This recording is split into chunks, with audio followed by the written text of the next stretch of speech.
आंखें बंद करके भगवान के चरणों में विनती करें।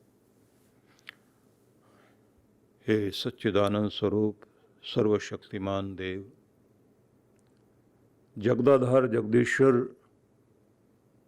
हम सभी आपके बालक बालिकाएं श्रद्धापूर्वक आपको प्रणाम करते हैं। आपकी समस्त कृपाओं के प्रति आभार व्यक्त करते हैं। सुंदर सुव्यवस्था और उत्तम प्रबंधन और दिव्य योजना के साथ आपने पूरे संसार को संचालित किया हुआ है। हर चीज आपके नियम से और आपकी व्यवस्था से बंधी हुई है। पूरे संसार में एक सुंदर संतुलन और एक सामंजस्य दिखाई देता है। इसलिए पूरे संसार में सौंदर्य भी है, रस भी है। हर चीज उचित प्रबंधन के साथ व्यवस्थित दिखाई देती है।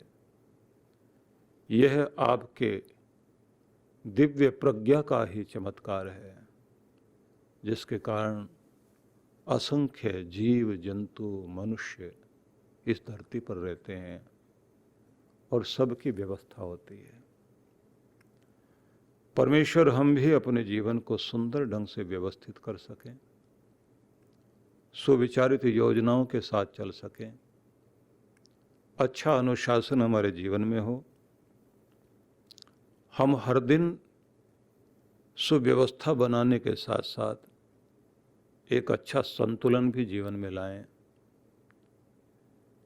सरस होकर रहें, मधुरता और सौंदर्य को चारों तरफ बनाए रखें।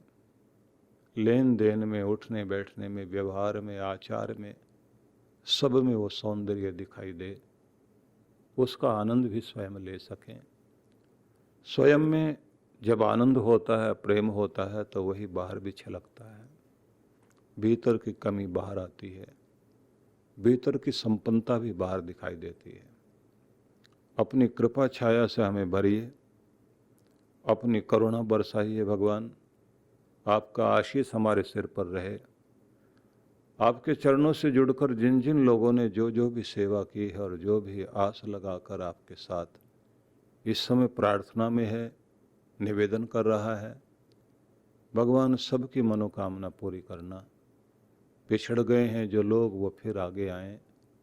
जिनके घर की सुख शांति चली गई, उनको फिर से सुख शांति देना। जिनकी मुस्कुराहट गायब हो गई जीवन से, उनको फिर से प्रसन्नता और खुशी प्रदान करना। जिस घर में संतान की कमी है भगवान, वहाँ संतान देना। और जो लोग गरीबी का अभिशाप भोग रहे हैं, परमात्मा उनके भी कमाई में बरकत देना। आप विद्यार्थी पढ़ रहे हैं, उनको भी सफल बनाना और इस धरती का दुख दूर कीजिए। पूरी मानवता इस समय संकट में है, चारों तरफ बीमारी फैली हुई है। परमात्मा सबका कल्याण करना। हम आपके चरण शरण में हैं और श्रद्धा भाव से आपको प्रणाम करते हैं। बारंबार आपकी कृपाओं के लिए आपको धन्यवाद देते हैं, कृतज्ञता आभार व्यक्त करते हैं। प्रभु, हमारी प्रार्थना को स्वीकार कीजिए। ओम शांति शांति शांति ओम। मातृशक्तिवत पुरुषों, अच्छे लोग अच्छाई का प्रचार करने के लिए संकल्पित होते हैं और कैसी भी परिस्थिति हो उसमें वो अपना कार्य करते रहते हैं। करना भी चाहिए। श्रेष्ठ लोग श्रेष्ठता बनाए रखें और श्रेष्ठ लोग इकट्ठे रहें और श्रेष्ठ लोग सक्रिय रहें। इस धरती पर आनंद बढ़ेगा। देखने में आता है कि जितने भी दुष्ट लोग हैं, दुष्ट प्रवृत्ति के लोग हैं, सभी संगठित हैं, इकट्ठे हैं और सभी सक्रिय हैं। इतने सक्रिय हैं कि आलस्य त्याग करके सक्रिय हैं। और जब वो अपनी दुष्टता करते हैं तो फिर वो अपना अहंकार छोड़ देते हैं, सारे एक हो जाते हैं, संगठित हो जाते हैं, एक हो जाते हैं, मिलकर के अपनी दुष्टता को और दुनिया को दुख देने के कार्यों को वो बहुत अच्छे से पूरा करते हैं। भले लोगों का अहंकार सामने आ जाता है, इकट्ठे होते नहीं, कष्ट उठाने से बचते हैं और साथ में कहते हैं सारी अच्छाई का ठेका मैंने नहीं ले रखा। इसलिए पूरी दुनिया भर में हम देखते हैं कि थोड़े से बुरे लोगों से बहुत ज़्यादा संख्या के भले लोग सताए जाते हैं। लेकिन हमारा विषय न बदले। हम लोग जिस बिंदु से इस यात्रा में आगे बढ़ रहे थे वह महत्वपूर्ण बिंदु था कि आपके लिए कहा गया था कि हम जागृत हों, उठें और अपने आनंद की, अपने ईश्वर की तलाश करें। उपनिषदों ने उस आनंद के विषय में बताया कि वह आनंद क्या है। तो बताया गया, आनंदात खलु इमानि भूतानि जायन्ते। प्राणी मात्र जो है वो आनंद से ही उत्पन्न होते हैं और प्रत्येक मनुष्य इस दुनिया में एक ही चीज, जीव जंतु सभी लोग एक ही प्रयास करते हैं। दुख से बचना हर कोई चाहता है और अपनी अपनी खुशी हर कोई ढूंढ रहा है।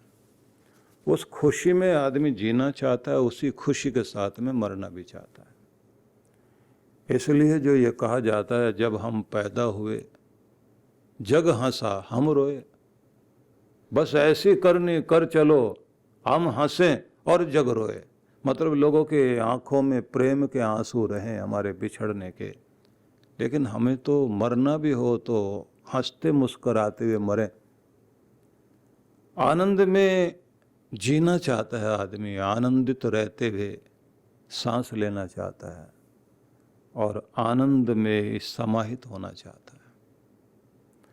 और सब लोग सपने दिखाते हैं कि आ लेके चलूं तुम्हें ऐसे नीले गगन के तले, जहाँ गम भी ना हो, आंसू भी ना हो, बस प्यार ही प्यार फले। दुनिया के किसी कोने में ऐसा कोई स्थान हो, थोड़ी देर के लिए लगेगा कि बहुत अच्छा स्थान है, थोड़ी देर के बाद वही नरक बनने में देर नहीं लगती। इसलिए लोग कहते हैं कि किसी एक पहाड़ पर एक सुखी आदमी रहता था, अकेला था तो सुखी था। एक सुखवती वहां पहुंच गई। अब उसके बाद ना वो सुखी ना वो सुखी, क्योंकि जहां कहीं बैठेंगे आदमी सुखी राम कम होता है और दुखी राम होने में उसे देर नहीं लगती। इसलिए ये कहा जा सकता है कि हर एक आदमी का सुख उसके अंदर है, लेकिन ढूंढ रहा है आदमी बाहर। आनंद से हमारी यात्रा शुरू हुई थी, आनंद में हम जीना चाहते हैं। आनंद के लिए संबंध है और आनंद के लिए साधन है, आनंद के लिए ही हमारा सारा एफर्ट है, आनंद के लिए ही सारी यात्राएं हैं। घरों का नाम लोग आनंद निवास रख लेते हैं, आनंद निकेतन रख लेते हैं, लेकिन वह आनंद नाम का आदमी जरूर रह सकता है, लेकिन आनंद नहीं रह पाता।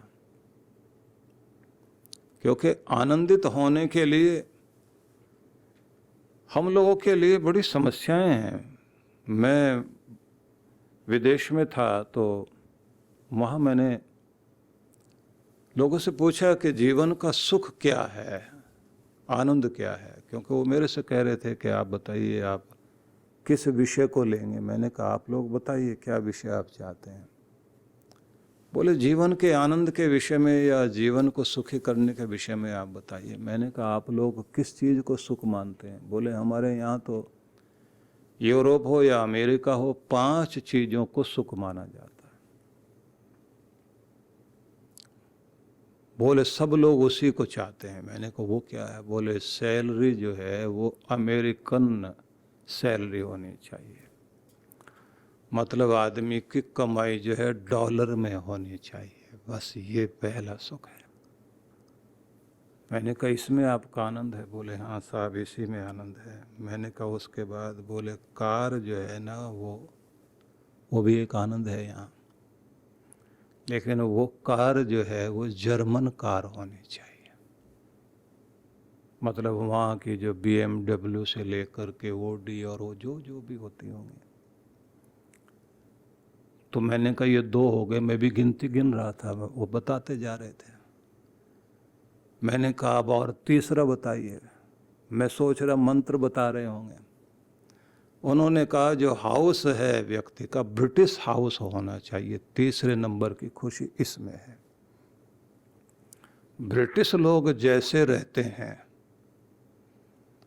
वैसे जैसे उनके घर बने हुए हैं, सब तरह की सुविधा और चारों तरफ से जो है हरियाली भी है, फल फ्रूट सारी चीजें, ऐसा जो है घर होना चाहिए। तो 3 चीजें सुख की हो गई। मैंने कहा चौथी, बोले वाइफ जो है इंडियन होनी चाहिए। वाह वाह वाह। बोले आधी परेशानी तो यहीं से होती है। मैंने कहा 5वां, बोले 5वां ऐसा भोजन होना चाहिए जैसे चाइनीज लोग करते हैं, किसी का भी पेट निकला हुआ नहीं है, थोड़ा थोड़ा ये करके, और उसके बाद वो जो चाय पीते हैं और जो गर्म पानी पी के रखते हैं।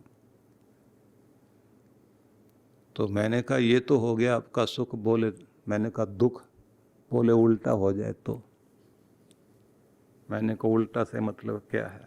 बोले कार अमेरिकन हो जाए और खाना जर्मन हो जाए, हाउस जो है वो चाइनीज हो जाए, छोटे छोटे घर में कहाँ बसे हुए लोग कैसे दड़बे में रह रहे हों, जैसे मुर्गियों का दड़बा होता है, और वाइफ जो है ब्रिटिश हो जाए। मैंने कहा उसमें क्या प्रॉब्लम है? बोले साहब यहाँ ये कहा जाता है, वो 2W है या 3W है, शायद 3 ही है। बोले एक तो यहाँ वेदर का कोई भरोसा नहीं और एक वाइफ का कोई भरोसा नहीं है, कब मौसम बदल जाए और कब वाइफ का दिमाग बदल जाए और उसकी अंगूठी उतार के फेंक दे, ये पड़ी तुम्हारी। तीसरा वो वाइन कहते हैं, अब वो तो उनकी ड्रिंक होगी जो भी है। उसके साथ में कहते हैं कि हमारा जितना भी ये इंटरनेट में उसमें भी जो है ना वो www जो करते हैं ना, ये लिखते हैं। बोले उसका मतलब यही होता है कि ऐसी चीज खुलने जा रही है जो बार बार आपका, क्योंकि मन भी बदलने को तैयार रहता ना, बदलाव में आपका मनोरंजन, बदलाव में वैरायटी वाली चीजें, तो उनका सुख उसमें है। और दुख कैसे बदल जाए वो, कि उल्टा हो जाए। दुनिया भर के देशों में 5 देशों को माना जाता है सबसे ज़्यादा लंबी आयु वाले और ज़्यादा खुशहाल लोग हैं, और उसमें जो है एक देश का नाम अपनी जगह हमेशा ही रहता है, स्विट्जरलैंड का। लेकिन हम चर्चा कर रहे थे शास्त्र की, और वो शास्त्र की चर्चा रह जाए और हम लोग ये 3W में फंस जाएं, वो ठीक नहीं है। इसलिए हम लोग फिर आगे बढ़ते हैं। हमारे यहाँ ये कहा जाता है कि ठीक है तुम्हारे 5 सुख होंगे तो हमारे भी 5 सुख हैं। हमारे 5 सुख में माना जाता है कि जीवन का पहला सुख जो है वो आरोग्यता है।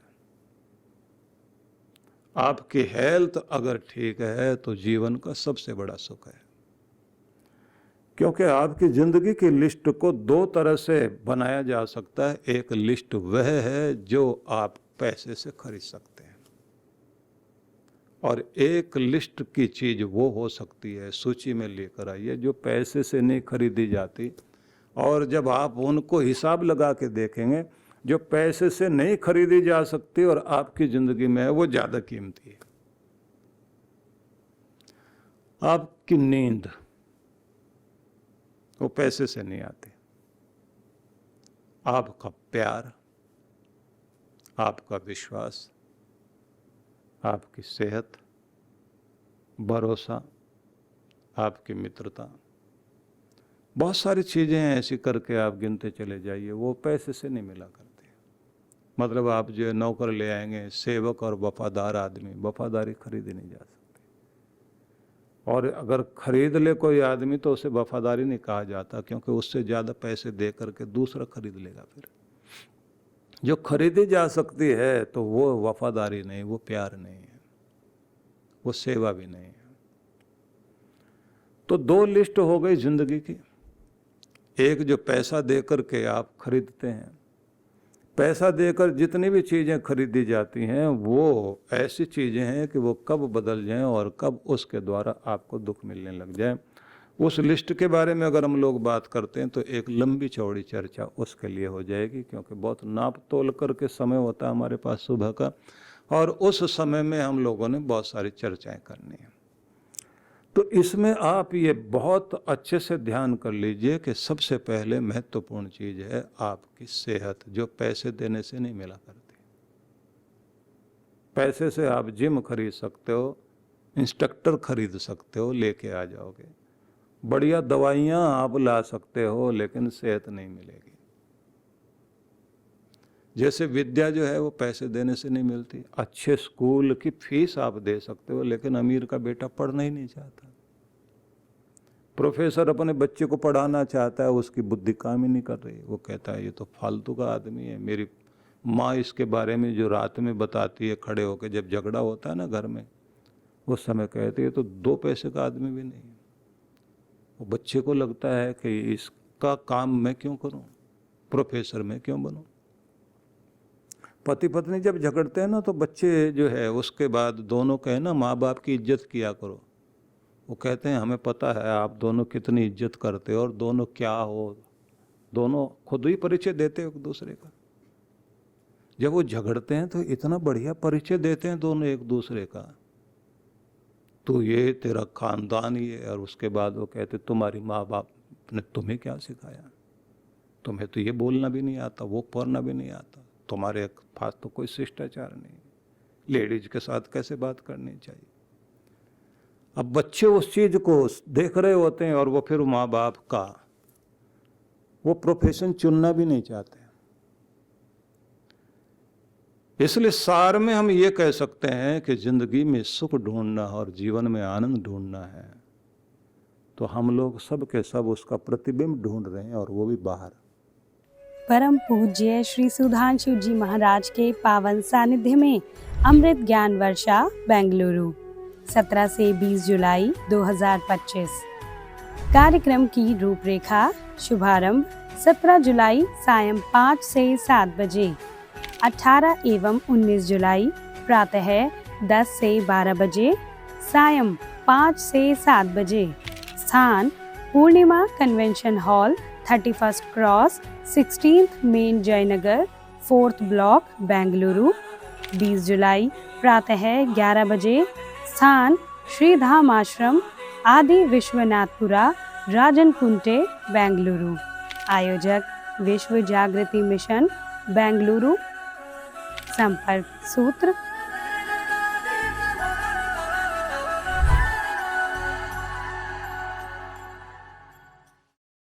विख्यात आध्यात्मिक एवं ध्यान गुरु डॉक्टर अर्चिका दीदी के पावन सानिध्य में कैलाश मानसरोवर यात्रा 2025 में भाग लीजिए और परिष्कृत करें अपनी आध्यात्मिक तपस्या को। भगवान शिव एवं सद्गुरुदेव परम पूजनीय श्री सुधांशु जी महाराज के आशीर्वाद से यह 10 दिवसीय तीर्थ यात्रा 8 से 17 सितंबर 2025 तक चलेगी। डॉक्टर अर्चिका फाउंडेशन द्वारा आयोजित यह परम पावन यात्रा 5 साल के लंबे अंतराल के बाद पुनः शुरू होने जा रही है। कैलाश मानसरोवर एक दुर्गम यात्रा है। इसे ध्यान में रखते हुए फाउंडेशन द्वारा हेलीकॉप्टर यात्रा का प्रबंध किया गया है, जिससे सभी विशेषकर वृद्ध तीर्थयात्री इसे सुगमता से पूरी कर पाएंगे। तो चलिए हमारे साथ आत्मा एवं परमात्मा के इस गूढ़ संवाद कैलाश मानसरोवर 2025 की यात्रा में।